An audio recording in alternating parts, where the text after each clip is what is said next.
আমাকে সরকার 1,74,000 টাকা বেতন দেয়। এখন এই যে গাড়ি চলি না, মাসে 70,000 টাকা তেল খরচ দেয়।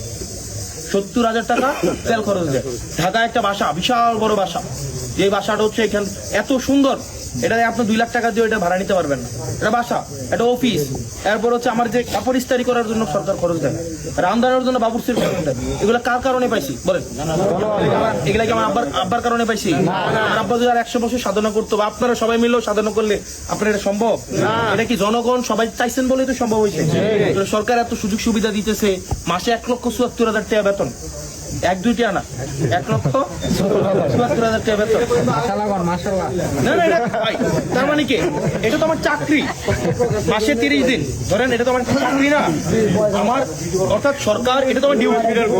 ধরেন সরকার, আমি তাহলে চুরিটা কেন করবো? আমার ধরেন আমার বিমা আছে, যারা এমপিসি তাদের বিমাও আছে।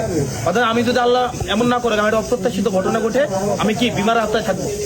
আমি বিদেশে গেলে ডেলি $500 করে আমার ভাতা দিবে, তাহলে এমপির কিন্তু অনেক সুযোগ সুবিধা আছে। এরপরে হচ্ছে গাড়ির লোনও ছিল, কিন্তু এটা আমরা নিব না। এরপরে হচ্ছে প্লট ফ্ল্যাটও ছিল, এগুলো আমরা নিব না।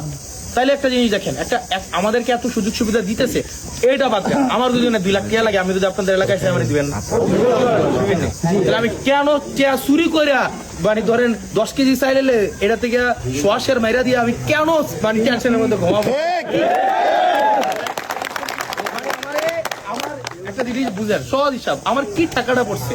আমি তো বিশ্বাস করি, আমার যদি 10 লাখ টাকা লাগে, আমি যদি 10টা ইউনিয়নের 10টা লোকের কাছে কই আমার 10 লাখ টাকা এমনিই দিবে না? তাহলে আমি কি টাকাটা লাগছে যে আমি চাল চুরি করে দেখায় তার, এবং এটা একটা টেনশনের বিষয় যে কোন সময় ধরা খেয়ে লাই ধরা। আমার তো ভাই ভয় আছে না, এত মিডিয়া কি 1-2টা